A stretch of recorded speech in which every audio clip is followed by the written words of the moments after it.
बोल के जो कोच चेयरमैन हैं, उन्होंने इस हवाले से क्या कहा, पहले उनकी गुफ्तगू सुन लेते हैं, फिर आगे बढ़ेंगे। हमारे साथ पैनलिस्ट भी मौजूद होंगे, गुफ्तगू का सिलसिला आगे बढ़ाएंगे। पहले की तरह आज भी बहुत सी जिस तरह पेशियों पे पेशियां पड़ रही हैं, और पहले भी आपने इस केस को कहा कि ये फेक है, जाली केस चलाया जा रहा है, क्या कहेंगे? देखिए जी, हमें तो अदालत जब भी बुलाएगी हम आएंगे। हम तो अदालतों का एहतराम है, और जैसी भी सेहत होगी आएंगे ज़रूर। और हमारी जान को ख़तरा है, लेकिन इस मुल्क में आपको ये साबित करने के लिए कि आपकी जान को ख़तरा है, आपको जान देनी होती है। जैसे अरशद शरीफ शहीद साहब ने दी, उसके बग़ैर तो चारा नहीं होता। लेकिन जो भी है, हम खड़े हैं इंशाअल्लाह ताला हक़ की राह में, ना डरेंगे, ना बिकेंगे, ना झुकेंगे। हम हकीकी सहाफ़त करते रहेंगे। केस तो आप ये देखें ना, ये एक ही मुद्दे पे 2 एफआईआरें काटी गई हैं।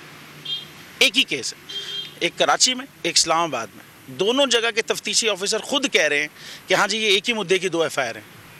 लॉ है डबल जेपर्डी का जी, आप एक मुद्दे पे 2 एफआईआर नहीं काट सकते, ठीक है जी। और उसके बावजूद ये काटी गई। सुप्रीम कोर्ट के ऑर्डर्स हैं, आप नहीं काट सकते। मगर हम 2 एफआईआरों पे क्या दुखी हों या क्या हों, सवाती साहब की एक मुद्दे पे 50 काट दी हैं, तो बस आप बस खड़े रहेंगे तो भाई ये होगा। और लेकिन इस दफ़ा कौम जाग चुकी है, ये एक है बात। अगर देखें तो अगर पूरी कौम जाग गई है। अरशद शरीफ साहब शहीद हो गए बस, लेकिन उनकी शहादत के बाद आप देखें जो लोग जिस तरह निकले हैं, और आज भी सही चले, एक सो मोटो हुआ ना, तो ये चीज़ जाग गई है कौम। बस अब एक थोड़ा सा रह गया है, अगली दफ़ा शहादत से पहले जाग जाएगी तो मेरे ख्याल है ज़्यादा बेहतर हो जाएगा, ज़्यादा बेहतर तरीके का रिज़ल्ट आएगा। मगर बड़ा कम फ़र्क रह गया है बस अब। और सो मोटो में के हवाले से मैं बता दूं, हमारे इस केस में भी सो मोटो लिया गया। देखिए, अरशद शरीफ साहब के केस में जब सो मोटो लिया गया ना, तो नीचे एफआईआर नहीं कटी हुई थी, कोई केस नहीं था, कोई सुन नहीं रहा था, लोग जमा हुए, ख़त लिखे गए, तो जाके सो मोटो लिया गया। हमारे केस में था, हम बाइज्जत बरी हो गए जब, तो अदालत ने सो मोटो ले लिया कि जी, तो भाई नीचे के केस में जब आप बरी होते हैं या कुछ होता है तो सिर्फ नीचे के कोर्ट के बाद हाई कोर्ट में केस जाता है, एक अपील होती है, एक प्रोसेस है कानून का, उसके बाद सुप्रीम कोर्ट केस जाता है। ये नहीं हुआ हमारे केस में। सो मोटो हो गया कि जी ये इस केस को वापस से सुना जाए। अच्छा, केस जिसमें हम बाइज्जत बरी हो गए, उसके 60 दिन का टाइम होता है स्टेट के पास कि आप अपील करें। चूँकि जाली केस था, उसने अपील नहीं की। 102 दिन के बाद वो अपील फाइल हुई है, वो अपील एक्सेप्ट हुई है। इस केस में से कितने आप जाली चीज़ें मतलब निकालेंगे, और वो अपील जाती है और उस तरीके से चीज़ एक एग्जिस्ट करती है।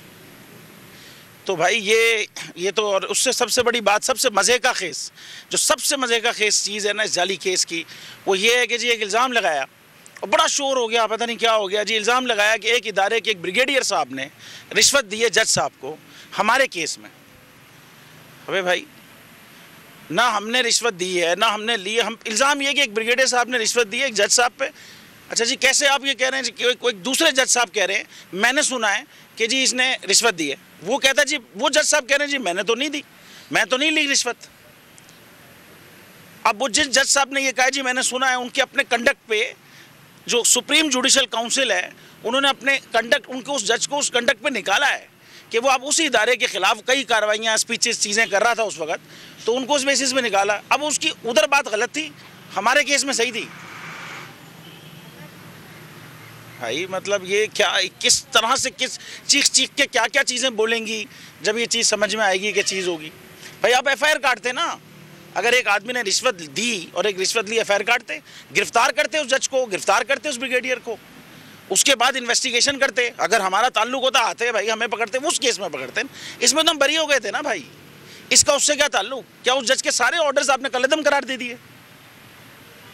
मगर भाई हम ना बिकेंगे, ना हम झुकेंगे, ना हम डरेंगे, ये बिल्कुल तय हकीकी सहाफ़त करते रहेंगे। हमारा ये कारोबार नहीं है, हम हकीकी सहाफ़त कर रहे हैं। मैंने किताब लिखी है, उसका नाम पहले मैं जाली केस, सिर्फ इस मुद्दे पे, किताबें तो और भी एक दो लिखी है, लेकिन इस मुद्दे पे किताब लिखी, उसका निज़ाम हमने नाम रखा है निज़ाम, यानी कि सिस्टम। ये जो सिस्टम है ना, कुछ लोगों को लगता है कि वो सिस्टम वो चला रहे हैं, मगर सिस्टम वो नहीं चला रहे, सिस्टम अल्लाह ताला चला रहा है। ठीक है जी, थैंक यू।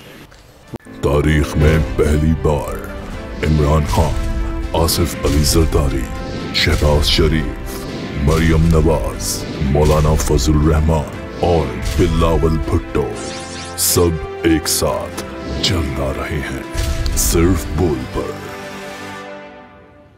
सबसे ज्यादा व्यूज और सबसे ज्यादा रेटिंग के साथ बोल आज भी रहा नंबर 1 पर। सब्सक्राइब करें और बेल दबाएं ताकि कोई खबर रह न जाए।